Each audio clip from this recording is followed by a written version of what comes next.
Shine परिवार के आप सभी कस्टमर, सभी एसोसिएट, आप सभी को Rashid Naseem, chairman shine group का प्यार भरा नमस्कार। साथियों, ऑलमोस्ट 20,000 से भी ज़्यादा मेल जो मुझे अब तक रिसीव हो चुकी हैं। हमारे सभी कस्टमर, सभी क्लाइंट्स, एसोसिएट्स, कई ऐसी मेल है जिसके शायद मेरे ख्याल से कोई लॉजिक नहीं है और जिसमें कोई पेमेंट प्लान नहीं है, कोई पेमेंट का रिसिप्ट नहीं है, बस सिर्फ एक कंप्लेन और क्लेम है कि मैंने इतना पैसा एसोसिएट दिया, एसोसिएट आपका पैसा लेकर के भाग गया। ऐसी भी मेल्स हैं इन सभी 20,000 में। मेरी कोशिश है कि मैं आप सभी लोगों तक, जितने भी मेरे कस्टमर्स हैं, सभी तक पहुंचने की कोशिश करूं, लेकिन संभवतः 20,000 कॉल हो पाना तो बहुत लंबा समय का वो है और मुझे नहीं लगता है कि हमारे सभी कस्टमर्स या हमारे सभी एसोसिएट्स जो आज की तारीख में आज मेरे इन प्रयासों को देख रहे हैं, वो किसी भी प्रकार से ये इनकार कर पाए कि कंपनी अपनी नियत पहले दिन से भी अपने कस्टमर को उनका पैसा वापस देने की रखी हुई थी, उनका ज़मीन देने की रखी हुई थी और आज भी वही नियत हमारी है। हमारे हर बार के प्रयास, चाहे छोटे हों चाहे बड़े हों, उसका उद्देश्य मात्र सिर्फ इतना होता था, शाइन परिवार के लोगों की लायबिलिटी ख़त्म हो। इस दरमियान एक्सपेरिमेंट के तौर पर ऐसे बहुत से प्रयास किए गए जिनमें बाहर के लोगों का बड़ा सहारा लेना पड़ा और उस सहारे का नतीजा आने वाले दिनों में मैं आपको एक एक व्यक्ति के नाम का खुलासा, उसको दिए गए धन का खुलासा और उसके द्वारा की गई वो सारी गद्दारियां मैं आपके सामने ज़रूर रखूंगा साक्ष्यों के साथ। लेकिन पहले एक बार मैं अपने कस्टमर्स को इकट्ठा कर लूं ताकि कस्टमर्स को ये एहसास हो और यकीन हो कि कंपनी कल भी उनके साथ थी, आज भी और कल भी रहेगी। बीच के लोगों ने कंपनी को लूटा और बर्बाद किया। विश्वास जानिए, 2020 के बाद की अगर मैं बात करूं से लेकर के अब तक कंपनी की तरफ से किए गए सारे प्रयासों में जितना कंपनी ने धन और ज़मीन का नुकसान किया, उसमें शाइन परिवार के सभी कस्टमर्स की जितनी लाइबिलिटीज़ हैं वो 2 बार 3 बार उतर जाती और सारी कंपनी क्लीन हो जाती। लेकिन क्योंकि लोगों का इंटेंशन ये कतई नहीं था कि आपका पैसा मिले आपको, लोगों का इंटेंशन बिल्कुल डिफरेंट था कि जब तक ये विवाद चलेगा तब तक कस्टमर फीस देता रहेगा और कंपनी के लोग ब्लैकमेल होते रहेंगे। इन्हीं चक्करों में आज तक ये पूरी कहानी बनी। ये अपने सभी कस्टमर से मेल मंगवाने के पीछे मेरा एक उद्देश्य यही था कि लीगल में जो लोग जा सकते थे चले गए। लीगल में ऐसे कई मामलात हैं जिन्हें मैं व्यक्तिगत तौर से जानता हूं कि कस्टमर्स को पता भी नहीं था कि उनको रेट में डाला गया है और उन कस्टमर्स का जिनका 5 लाख 10 लाख रुपए था, जिसे 25 लाख 30 लाख रुपए बना करके सिर्फ इसलिए रेट में डलवा दिया गया इस आश्वासन से कि आपको ये सारे पैसे मिलेंगे और बदले में परसेंटेज तय कर लिया गया।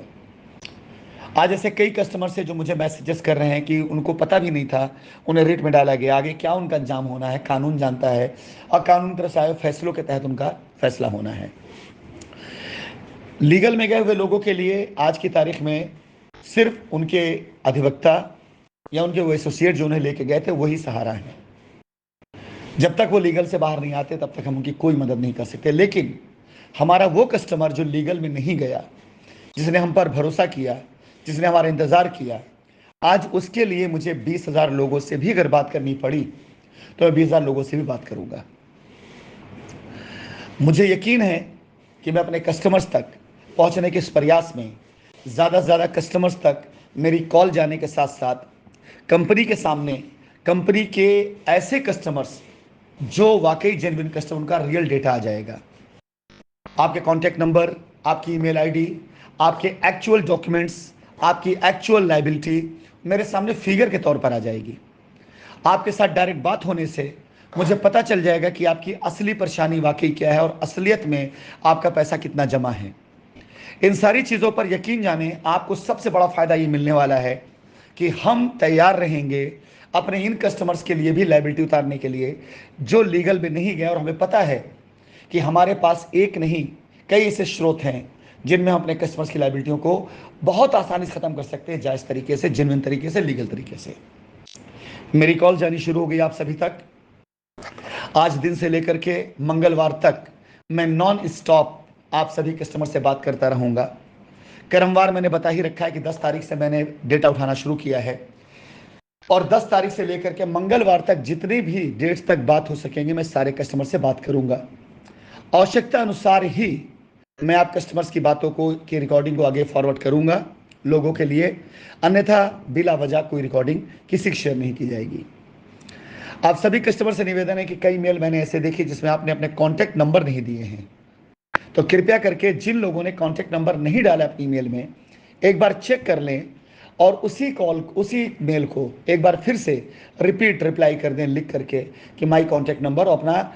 मोबाइल नंबर, व्हाट्सएप नंबर आप ज़रूर डाल दें, ताकि आप सबसे बात करने में आसानी हो और आप सबसे बात करने के बाद आपका विश्वास और हमारा विश्वास दोनों कई गुना बढ़ेगा। मैंने इससे पहले वादा किया था कि जो ग्रुप बनाए गए हैं, ग्रुप प्रेसिडेंट से मैं बात करूंगा।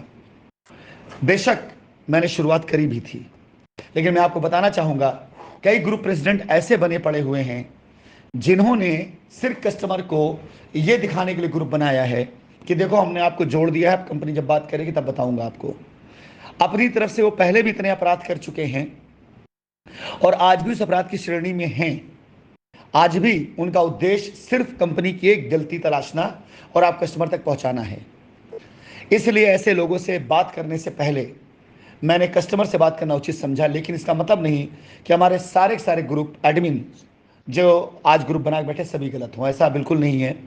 बहुत से लोग हैं जो प्रॉपर तरीके से अपने कस्टमर्स के लिए वाकई परेशान हैं। मैं उनसे बात कर रहा हूं, करता रहूंगा और आगे भी करूंगा। लेकिन अगर आप में से बहुत से लोगों तक कोई भी मैसेज जाता है किसी भी ग्रुप एडमिन के जरिए कि कंपनी बात नहीं कर रही है, तो आप ये समझिएगा दो ही वजह हो सकती है। तो मैं उनसे बात करने वाला हूं, कुछ समय लग जाएगा, और या तो उनमें से बहुत से लोग ऐसे उनके पुराने क्रियाकलापों को याद रखिएगा, पूछिएगा कि क्या आपने कोई ऐसा कार्य किया है जिससे कंपनी आज आप पे भरोसा नहीं कर रही है। क्योंकि मैं आप जैसे 25, 50, 100, 200 ग्रुप मेंबर्स को बनाए हुए कस्टमर्स जो ग्रुपों में हैं, उनकी जिम्मेदारी और उन तक इंफॉर्मेशन का स्रोत किसी ऐसे एक व्यक्ति के हाथ में नहीं दे सकता जिसके ऊपर मुझे पूरा भरोसा ना हो। इसलिए जो ग्रुप बने हैं उनको मैं बाकायदा प्रॉपर देखता रहता हूं, चेक करता रहता हूं, उनमें आए मैसेजेस को भी पढ़ता रहता हूं, और ऐसे मैसेजेस वाले किसी भी ग्रुप से मैं कोई बात नहीं करने वाला हूं जिस ग्रुप में कंपनी के खिलाफ में बातें डाली जा रही हों, हमारे प्रयासों के खिलाफ बातें डाली जा रही हो और एडमिन उसमें कोई रिप्लाई नहीं दे रहा हो। अगर एडमिन बनने का शौक है, मुझसे बात करने का शौक है और आगे जिम्मेदारी उठाने का शौक है, तो हर तरह के निगेटिव सवालों का जवाब भी आपको एज एडमिन देना पड़ेगा, सच्चाई अगर आपको पता है तो। अन्यथा ग्रुप बनाने कोई फायदा नहीं है, मेरी कॉल नहीं आएगी कतई। मैं कस्टमर से कहूंगा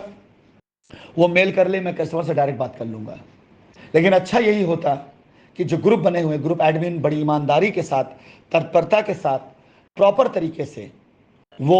आप कस्टमर्स का साथ दें। और आप कस्टमर से भी अनुरोध है कि किसी भी प्रकार की निगेटिव बातों को अगर आप किसी भी ग्रुप में डालते हैं, वो आपका अपना रिस्क है। उसके बाद से आपका नाम, आपका नंबर, आपकी लायबिलिटी बाकायदा प्रॉपर चेक भी की जाएगी, और हर चीज़ को देखने के बाद तब आपके लिए, अगर आपकी लायबिलिटी वाकई जेन्युइन है, आपके आक्रोश को उचित ठहराते हुए उस पर अलग कदम उठाए जाएंगे। लेकिन बिला वजह की अगर कोई किसी प्रकार बात करे, इसका पेपर डॉक्यूमेंट भी नहीं है, और सिर्फ माहौल ख़राब करने किसी ने नेगेटिव शब्द डाले, तो यकीन जानिए आने वाले समय में वो चीज़ें प्रूफ के साथ जब मैं ग्रुप पर डालूंगा तो आपकी ही कमी उसमें निकल करके आएगी। फिलहाल मेरा कार्य चालू है, मैं आप सभी से बात करना शुरू कर चुका हूँ कस्टमर से। अपनी आप कॉन्टैक्ट नंबर को एक बार फिर चेक करें, अगर कॉन्टैक्ट नंबर नहीं डाला आपने तो सेम मेल को, नया मेल मत डालिए, उसी मेल पर जाकर के आप जो है आगे एक बार रिप्लाई में डालिए कि आप कॉन्टैक्ट नंबर अपना अपडेट कर रहे हैं। धन्यवाद।